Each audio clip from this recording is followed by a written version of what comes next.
अस्सलाम वालेकुम। कैसे हैं आप सब? दुआ करूँगी अल्लाह ताला सबको खैरियत के साथ रखे। बारिश हो और पकोड़े ना बने, ये तो नहीं हो सकता। बारिश हो तो पकोड़े बहुत अच्छे और मज़े के लगते हैं, इसलिए आज हम बनाएंगे पकोड़े। और इसके लिए मैंने तमाम स्पाइसेस एक जगह पे इकट्ठे करके रख लिए हैं। 1 खाने का चम्मच डालूँगी सुरख मिर्च का पाउडर, 1 खाने का चम्मच ही मैं डालूँगी कॉर्नफ्लोर, और 1 खाने का चम्मच डालूँगी ज़ीरा, और 2 खाने के चम्मच डालेंगे हम सूखा धनिया। सूखा धनिया को मैंने किसी चीज़ में डाल के हल्का हल्का सा उसको कूटा है, यानी कि क्रश कर लिया है, और फिर उसको अच्छे से साफ़ करके रख लिया है। इस तरह इसका ऊपर वाला छिलका उतर जाता है और इसकी बहुत अच्छी सी खुशबू आ जाती है। और 1 खाने का चम्मच डालेंगे कसूरी मेथी, और तकरीबन 1.5 खाने का चम्मच है इसमें नमक। आप अपने टेस्ट के हिसाब से डाल सकते हैं। एक अदद आलू लेके मैंने उसे इस साइज़ में काट के रख लिया है, थोड़ा सा बारीक और मीडियम से साइज़ में उसको मैंने पतला पतला लंबा लंबा काट के रख लिया है। और ये एक ही आलू है बड़े साइज़ का, और मैंने तकरीबन 2 अदद प्याज लेके उन्हें भी स्लाइस में काट के रख लिया है। और 3 से 4 ग्रीन चिलीज़ लेके उन्हें मैंने काट के रख लिया है। क्योंकि ये बहुत तेज़ वाली चिलीज़ हैं, इसलिए मैं 3-4 ही डालूँगी।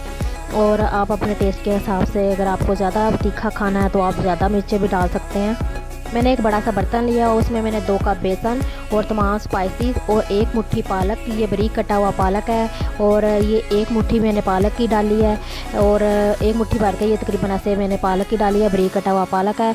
और आलू, प्याज, तमाम स्पाइसेस डाल के अब इसका अच्छे से बैटर तैयार कर लेते हैं। सबसे पहले मैं इन तमाम चीज़ों को हाथ के साथ अच्छे से मिक्स कर लेती हूँ। जब ये तमाम चीज़ें आपस में अच्छे से मिक्स हो जाएंगी तो फिर मैं थोड़ा थोड़ा पानी डाल के तो मैं इसका अच्छा सा बैटर तैयार कर लूँगी पकौड़ों का।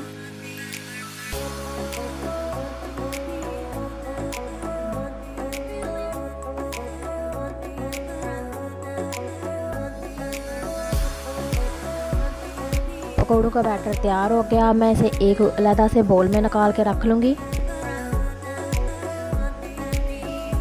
ऑयल जैसा ही गर्म हुआ तो मैं इसमें एक पकौड़ा बना रही हूँ, और इसका मैं नमक टेस्ट कर लूँगी।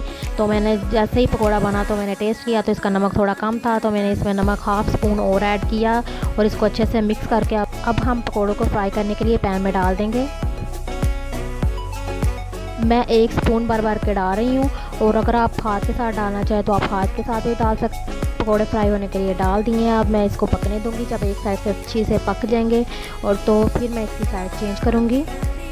आप जैसा कि देख रहे हैं ये बिल्कुल आसानी के साथ अलहदा हो रहे हैं, और बहुत अच्छे और मज़े के टेस्टी पकौड़े फ्राई हो गए हैं। जैसे इसका कलर थोड़ा सा चेंज होगा तो मैं इनको निकाल लूँगी। एक साइड पकने के बाद मैं इसकी दूसरी साइड की है टेस्टी मज़ेदार पकौड़े तैयार हैं। इसके साथ ही मैं आपसे इजाज़त चाहूँगी, फिर मिलेंगे। अल्लाह हाफिज़।